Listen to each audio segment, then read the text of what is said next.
नमस्ते। लंदन में उपस्थित सभी मानवता प्रेमी भाइयों और बहनों, मैं गुजरात की जनता की ओर से आपका बहुत आभारी हूं कि आप सब ने मिलकर के गुजरात के दुख में सहभागी होने के लिए इस प्रार्थना सभा की योजना की है। मेरे मित्र बैरी गार्डनर, श्री मनोज लाडवा और वहां के सभी वरिष्ठ मानवता प्रेमी भाइयों बहनों का भी मैं हृदय से धन्यवाद करता हूं। आतंकवाद को कोई सीमा नहीं है। आतंकवाद मानवता के खिलाफ एक लड़ाई है। आतंकवाद ये मानवता का दुश्मन है और जो मानवतावादी लोग हैं उन सभी शक्तियों को एकत्र होने की आवश्यकता है। वो गोले हैं, काले हैं, ब्राउन है, वे इस संप्रदाय के हैं, उस संप्रदाय के हैं। हमने सब चीजों से ऊपर उठ करके मानवता की लड़ाई लड़नी होगी और जब हम मानवता की लड़ाई लड़ने के लिए कृत संकल्प होंगे तभी आतंकवाद को परास्त किया जा सकता है। आतंकवाद के खिलाफ की लड़ाई सिलेक्टिव नहीं हो सकती। एक देश का आतंकवाद हमें मंजूर और दूसरे देश का आतंकवाद मंजूर नहीं, तब तो आतंकवाद इस परिस्थिति का भरपूर फायदा उठाएगा। आतंकवाद के प्रति जीरो टॉलरेंस चाहिए। जहां तक गुजरात सरकार का सवाल है, मानवता की रक्षा के लिए जीरो टॉलरेंस के साथ हम आतंकवाद के साथ लड़ाई लड़ने के लिए कृत संकल्प हैं। We are ready to fight against terrorism. और गुजरात ने करके दिखाया।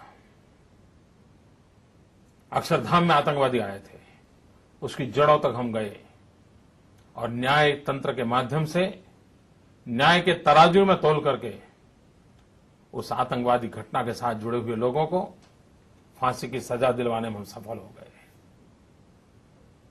पिछले दिनों जो गुजरात में आतंकवाद की घटना घटी, उस आतंकवाद की घटना में भी हम जड़ों तक गए और छोटे मोटे लोगों ने उनके मास्टरमाइंड को पकड़ा है। और इतना ही नहीं, सिर्फ गुजरात की आतंकवादी घटनाएं नहीं, देश भर में जो घटनाएं घटी हैं पिछले 5 साल में, उसकी जड़ों तक जाने के रास्ते भी खोज के निकाल दिए हैं। मुझे विश्वास है कि पुलिस उसके कार्य को अभिनंदन करना चाहिए। गुजरात के पुलिस ने देश को एक नई दिशा दी है। आतंकवाद के खिलाफ लड़ा जा सकता है, आतंकवाद को समाप्त किया जा सकता है, आतंकवाद की जड़ों तक जाया जा सकता है और गुजरात ने करके दिखाया है। मैं कुछ कठिनाइयां महसूस जरूर करता हूं। गुजरात की असेंबली ने 2 बार आतंकवाद के खिलाफ लड़ने के लिए गुजकोक का कानून पारित किया है, लेकिन राजनीतिक कारणों से भारत सरकार ने उसको मंजूरी नहीं दी है। वो अटका पड़ा हुआ है। वो ना भी नहीं कहते, हां भी नहीं कहते। ये बड़े दुर्भाग्य की स्थिति है। 4 साल से फाइल पड़ी हुई है। आतंकवादियों का मनोबल इसके कारण बढ़ता है। मैं विश्व में फैले हुए मेरे भाइयों बहनों को, मानवतावादी सभी शक्तियों को अनुरोध करता हूं कि आप भारत के प्रधानमंत्री को ईमेल करें। भारत के प्रधानमंत्री को कहें कि गुजकोक के कानून को मंजूरी दें, गुजरात के कानून को पारित करें और तत्काल हिंदुस्तान के अंदर आतंकवाद के खिलाफ लड़ने का एक माहौल बनाने का नेतृत्व करें। ये राजनीतिक लड़ाई नहीं है, ये मानवता की लड़ाई है। ये कुर्सी का खेल नहीं है, निर्दोषों की जिंदगी का सवाल है और इसीलिए इस लड़ाई को हमको लड़ना है।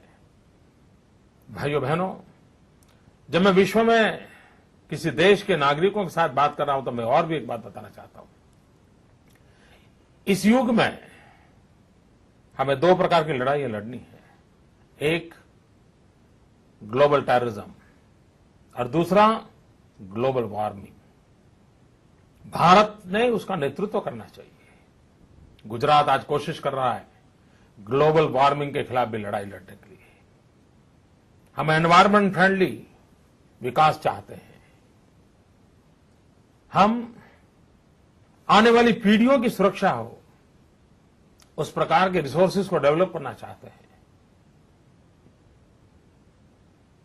एक्सप्लॉइटेशन ऑफ द नेचर, ये हमारा रास्ता नहीं है। मिल्किंग ऑफ नेचर, इसी रास्ते पर हमें आगे बढ़ना है।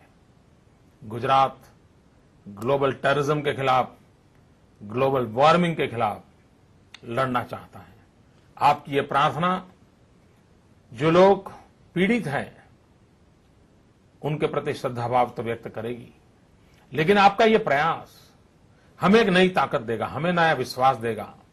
सारे विश्व का मानवतावादी व्यक्ति, समाज हमारे साथ खड़ा है, इसकी हमें अनुभूति होगी। मैं आप सबका बहुत आभारी हूं और मैं आपको विश्वास दिलाता हूं कि आतंकवाद के खिलाफ ये लड़ाई हम सबको मिलकर के लड़नी पड़ेगी। हमारी जागरूकता, हमारी संगठित शक्ति, हमारे नैतिक प्रयास हमें विजय दिलाएंगे। विजय के विश्वास के साथ मानवतावादी शक्तियों को मैं आह्वान करता हूं, आओ हम आगे बढ़ें और विजयी होकर रहेंगे। मैं आप सबका बहुत बहुत आभारी हूं और मैं भी उन पीड़ित परिवारों के प्रति अपनी सद्भावना व्यक्त करता हूं, मृतात्माओं के प्रति नमन करता हूं। बहुत बहुत धन्यवाद। जय जय गरवी गुजरात। बहुत बहुत धन्यवाद।